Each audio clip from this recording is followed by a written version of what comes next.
మేము నెల్లూరులో ఉండేవాళ్ళం, మాకు తెలియదు, అది వాళ్ళ అన్నయ్యకి తెలుసు. సో ఇప్పుడు ఎట్లా చూస్తున్నారు అంటే ఈ 10 years ఫ్యామిలీని వదిలేసి ఆయన ఉండి కష్టపడి ఇప్పుడు డిప్యూటీ సీఎంగా ఉండి వచ్చిన వెంటనే ఆయన ఆయన మార్క్ ఎక్కడైనా చూపిస్తారు. మొన్న వరదల్లో చూసుకుంటే కనుక వచ్చిన రోజే ఆయన వచ్చిన వెంటనే ఇమ్మీడియట్ యాక్షన్ చూపించారు.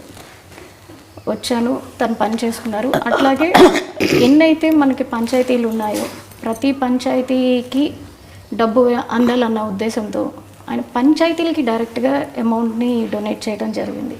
సో ఆయన మార్క్ ప్రతి చోట కనిపిస్తుంది పొలిటికల్గా. ఇంతకుముందు మీరు చాలామంది రాజకీయవేత్తలను చూసి ఉంటారు, ఇప్పుడు ఆయన చేస్తున్న విధానాన్ని చూస్తున్నారు, అది మీకు ఎట్లా అనిపిస్తుంది? మా అబ్బాయి మంచి పని చేస్తున్నాడు అనిపించింది నాకు. వాడు ప్రజలు సేవ చేస్తున్నాడు, చాలా సంతోషం. ప్రజలకు సేవ చేయాలి కదా, మనకున్నది మనం తింటాం కాదు కదా, నలుగురు పెడితేనే కదా మంచిది, సహాయం చేస్తేనే కదా. అంతే, ఎంతసేపు ఇంకా మనం ఉంది కదా అని మనమే తినేస్తూ ఉంటే వాళ్ళకి సహాయం లేకుండా ఎంతమంది అల్లాడుతున్నారు జనాలు పాపం. మన పాటికి మన జరిగినప్పుడు ఎంత బాధ కలిగిందో నాకు అసలైతే. అది కానీ తర్వాత ఇంకొక ఊరు కేరళలో ఇక్కడ ముందు కేరళలో మైనాడులో అక్కడ జరిగినా కానీ ఎంత బాధ కలిగింది, ఎంతో అల్లాడిపోయారు బిడ్డలు, చంటి బిడ్డలు, వాళ్ళు వీళ్ళు ఎంత బాధలు పడిపోయి ఉంటారు. అదే నేను ఊహించుకుంటే నాకు ఎంత బాధగా ఉంటుందో అనిపిస్తున్నాను. చూస్తుంటాను టీవీలో వార్తలు, చాలా బాధ కలుగుతాము. అలాంటి వాళ్ళకి సేవ చేయాలి, తప్పదు. ఏదో మనకు శక్తి కొద్ది మనం చేస్తే మంచిదే కదా, వాళ్ళకి సహాయం చేస్తే. సెలబ్రిటీగా మీరు అనుకున్నట్టుగా సినిమాలే చేసుకుంటూ ఉంటే ఆయన డొనేట్ చేసి వదిలేయటం జరిగేది. కానీ క్షేత్రస్థాయిలో ఆయనే ఉండి క్షేత్రస్థాయిలో ప్రతి ఒక్కరికి దగ్గరుండి ఆయనే ప్రతిదీ అందేలా చూసుకుంటున్నారు. సో ఈ విధానాన్ని మీరు ఎలా చూస్తారు? మంచి విధానం కదా మాది, వాటికి చేసేది మంచి విధానమే. అందరికీ కూడా సర్దుకుంటాం, అందరికి సహాయం చేయటం అనేది అంత కలిసి అంత బుద్ధి పుట్టాలి కదా చేయటానికి, అంత ఆలోచన రావాలి కదా. మంచిదే కదా మాకు చేసే బుద్ధి ఉంది. వాళ్ళ నాన్నగారికి కూడా ఉంది కొంచెం బుద్ధి, సేవ చేసే బుద్ధి. కళ్యాణ్ గారి ప్రస్థానం చూసుకుంటే అటు కెరీర్ వైజ్ కానీ ఇటు పొలిటికల్గా కానీ ఆయన మీద వాళ్ళ తండ్రి గారి ప్రభావం ఎక్కువ ఉందనుకుంటున్నారా, లేదా ఇంకెవరైనా ప్రేరేపణ ఉంది అనేది? ఇంకేం లేదు, వాళ్ళ నాన్నగారి ప్రభావం ఎక్కువ ఉంది. ఆయన ఇట్లాగే దాన ధర్మాలు చేసి సహాయం చేసేవారు, అందరికీ చేసేవారు. అదే బుద్ధి ఈయనకి కూడా వచ్చింది కొంచెం. అంటే అందరికి ముగ్గురికి ఉంది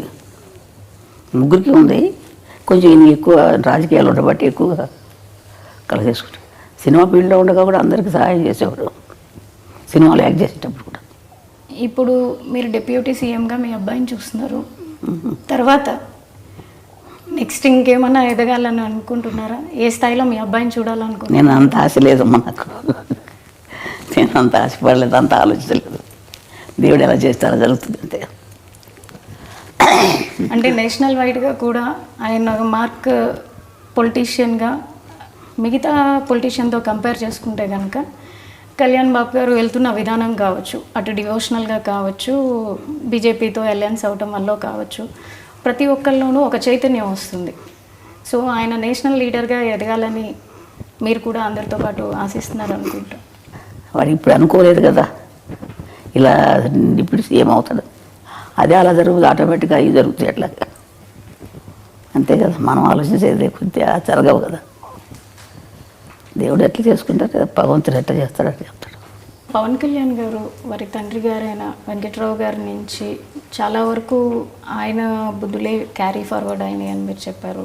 అదేవిధంగా ఆయన వెళ్ళే పద్ధతిలోనే కళ్యాణ్ గారు కూడా ఎక్కువగా వెళ్తూ ఉంటారు. కళ్యాణ్ గారికి చిన్నప్పుడు వారి తండ్రితో ఏ విధమైనటువంటి బాండింగ్ ఉండేది? ఎక్కువ ఆయనతో బాగానే ఉండేవాడు. చిన్నప్పుడు కొంచెం పట్టుదల ఎక్కువైంది పిల్లడికి. ఏదైనా సరే నాకు ఇది కావాలంటే కావాలంతే, చెయ్యాలనుకుంటే చేస్తాడు. ఆ పట్టుదల ఉంది. ఒకసారి మా అమ్మగారు ఊరు మా మొగల్తూరు, వెస్ట్ గోదావరి, మొగల్తూరుకి ఆయన నేను తీసుకెళ్తానని చెప్పి ఆయన వెళ్తున్నారు. మా వారు మా అమ్మ వాళ్ళ ఇంటికి వెళ్తుంటే ఈయనకి రమ్మని చెప్పారు. అందరం వెళ్దాం అనుకుంటే ఆ రోజు ఎందుకులే ఇప్పుడు వెళ్తాం అని చెప్పేసి మానుకోవాల్సి వచ్చింది. ఏదో కొంచెం కారణాల వల్ల మానుకున్నా అంటే, కాదు నాన్న వెళ్ళాల్సిందే వెళ్ళాల్సిందని చెప్పి పట్టుబట్టాడు. చెప్తుంటే వినేవాడు కాదు, మొండికి ఎత్తేసేవాడు. వెళ్ళాలి తప్పదు నాన్న తీసుకెళ్తాను. వద్దురా నాన్న తర్వాత వెళ్దాం మనం అంటే ఇన్నే వచ్చి అమ్మ కొట్టారు. కొట్టిన తర్వాత అప్పుడు మానేశాడు. పట్టుదల ఎక్కువ చిన్నప్పటి నుంచి కూడా. ఇది చెయ్యాలంటే చేసేసేవాడు అంతే. మరి మా ఫోన్లే ఎందుకు లేదని ఊరుకోడు. ఇప్పుడు అదే పట్టుదల వచ్చింది అడుగు. ఏదైనా చేయాలని కూడా చేస్తాడు. అదే పట్టుదల ఇప్పుడు రాజకీయాల్లోకి ఈ స్థాయికి ఆయన రావడానికి కారణమవుతుందని మేము కూడా అంతే నమ్ముతున్నాం. ఇప్పుడు చంద్రబాబు నాయుడు గారు జైలు